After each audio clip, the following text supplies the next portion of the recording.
Bonjour les cinéphiles. Dans cette vidéo, je vous présente les 10 meilleures séries Netflix publiées en 2023 à ne pas rater. N'hésitez surtout pas à me dire en commentaire ce que vous en pensez. C'est une série télévisée dramatique espagnole créée par David Bermejo. Se déroulant dans le quartier le plus pauvre de Madrid, la série suit un ancien militaire, dont la routine quotidienne est secouée, lorsque sa petite fille adolescente indisciplinée et rebelle, est victime des trafiquants de drogue qui envahissent son quartier.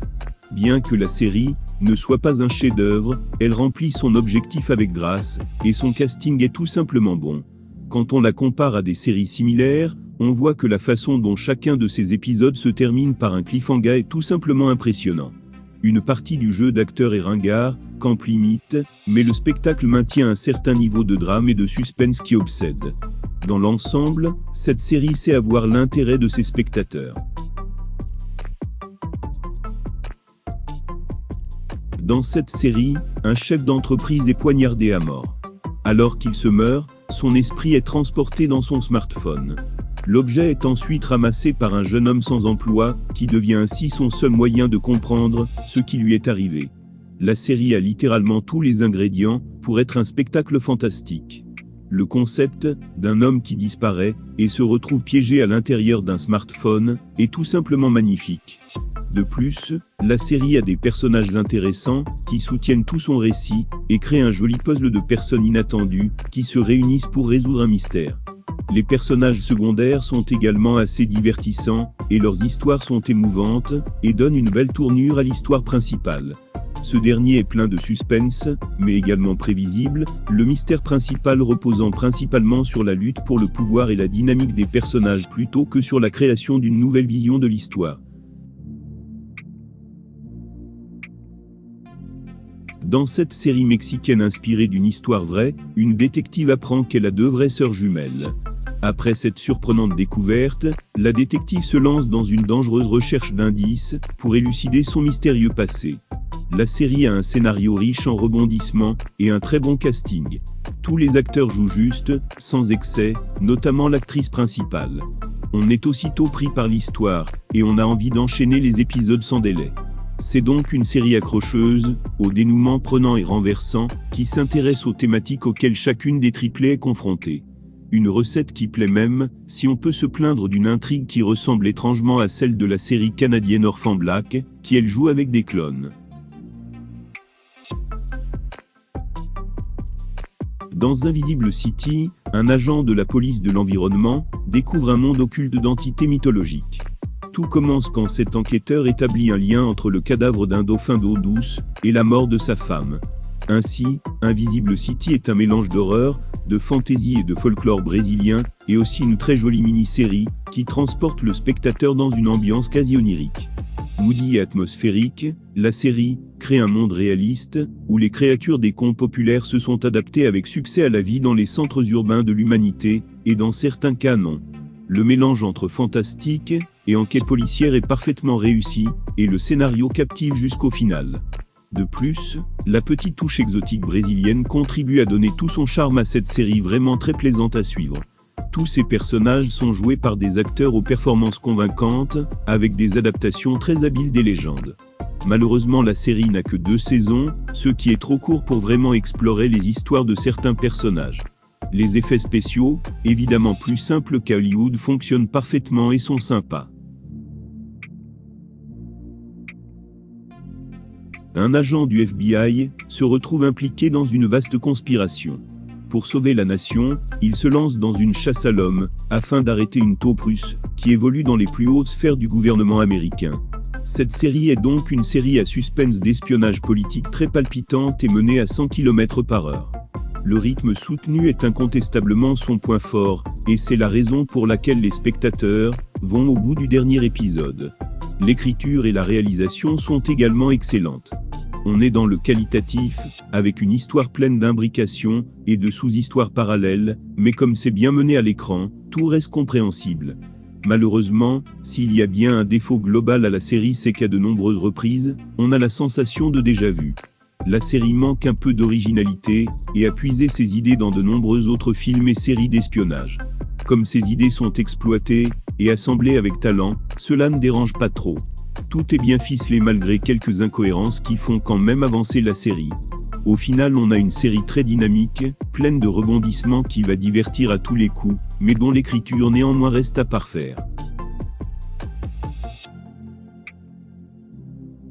Corruption des autorités et liens du sang complique le rêve de liberté d'un groupe de prostituées d'un bidonville qui tente d'échapper aux joues d'un chef mafieux.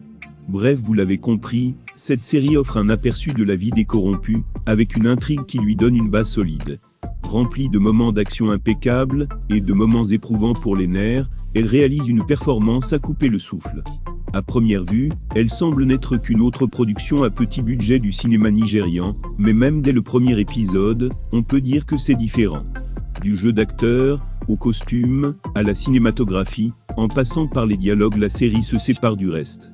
Elle commence avec fougue, mais parfaitement rythmée.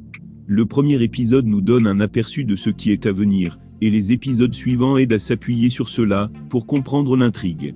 Les scénaristes connaissent très bien leur métier, car l'histoire est captivante et bien racontée. Lorsqu'un fils prodigue plonge l'empire familial dans une dette écrasante, son frère éloigné revient dans le quartier des Diamantaires d'Anvers, pour recoller les morceaux. La série se déroule donc dans la ville d'Anvers et montre les tenants et les aboutissants d'une famille juive orthodoxe. On y retrouve une culture typique, le commerce du diamant, des criminels, de la drogue, et la police. À Anvers, le commerce du diamant est toujours très vivant, et la communauté juive aussi.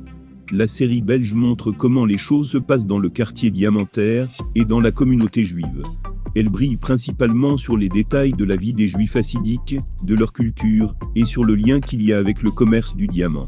Les personnes qui ont écrit l'histoire ont réussi à bien intégrer tout cela dans la série, les détails de la production étant un plaisir délicieux d'en savoir plus sur ces deux-là. La série est un drame policier bien écrit et bien joué, mais malgré tout certaines intrigues sont trop longues et ennuyeuses. Dans l'ensemble, c'est l'une des meilleures séries belges qu'on peut trouver. Dans cette série, une mission douteuse oblige un ancien flic en disgrâce à rentrer dans sa ville natale, où il se fait embarquer dans une chasse au trésor aussi dingue que meurtrière. Bref, cette série est une petite merveille de comédie noire. Le principe est simple, plus le temps passe, plus les emmerdes débarquent. Les braquages, les rebondissements, l'humour grossier, la violence loufoque, les coïncidences et de nombreux petits détails m'ont diverti. Dans l'ensemble, il s'agit d'une série de comédie noire qui peut ne pas sembler intéressante de l'extérieur. L'apparence du protagoniste n'est peut-être pas charmante, mais croyez-le ou non, il s'agit d'une histoire de comédie noire remplie de jeux passionnants. Les personnages sont tous significatifs et interconnectés avec des situations hilarantes et inattendues. La série tisse également des histoires d'amour et de relations familiales. De plus, il s'agit d'une mini-série bien conçue, qui est magnifiquement résumée en seulement 7 épisodes. Pendant une crise internationale, une diplomate de carrière jongle entre son poste d'ambassadrice du Royaume-Uni et son mariage tumultueux avec une star de la politique. Cette série mêle donc, avec bonheur, intrigue politique internationale et soubresauts de la vie privée. Son scénario intègre l'état actuel de la politique mondiale de manière significative et opportune. Bavarde, mais jamais prolixe, la série va à 200 km/h, et chacune de ses répliques est lourde de sens, ou de sous-entendus, voire les deux en même temps, ce qui lui confère une complexité et une profondeur qui donnent le tournis. Hyperactive, La Diplomate est une série, où il est impossible de s'ennuyer, tant elle sollicite l'attention du spectateur. Il est en revanche possible de lui trouver aux entournures un certain manque d'attrait, du fait de sa scolarité, un peu trop appliquée. Le jeu des acteurs est superbe, en particulier celui de Kerry Russell et de Rufus Sewell. La chimie est exceptionnelle et naturelle, si l'on oublie la raideur et la maladresse habituelles au début des séries, qui se résorbent en quelques épisodes. La série acharnée commence avec une scène quotidienne anodine, un incident sur un parking. Dans la vie de tous les jours, Danny est un entrepreneur qui vivote de petits jobs chichement rémunérés et vit avec son frère dans une chambre de motel. Amy, quant à elle, évolue en apparence dans un monde idéal, avec une grande maison confortable, un mari tolérant et stoïque, et leur adorable fillette, et elle enchaîne les succès professionnels.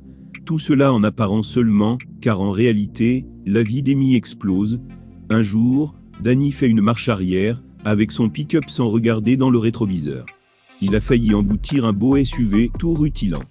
Sa conductrice enragée lève son majeur avant de redémarrer en trombe, mais ce jour-là n'était pas un jour à faire un doigt d'honneur à Danny. En effet, plus tôt, il n'avait pas pu se faire rembourser ses barbecues, parce qu'il avait égaré son reçu. De cet accident manqué naît une haine inextinguible, absurde, dévorante entre Danny et la conductrice Amy. Le vernis s'écaille, craquelle de toutes parts. La haine tourne à l'obsession. Elle fait sortir le pire, et, le pire.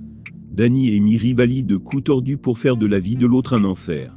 De blagues potaches à des plans élaborés beaucoup plus cyniques, la lente dégringolade affecte non seulement Danny et Amy, mais aussi tous leurs proches.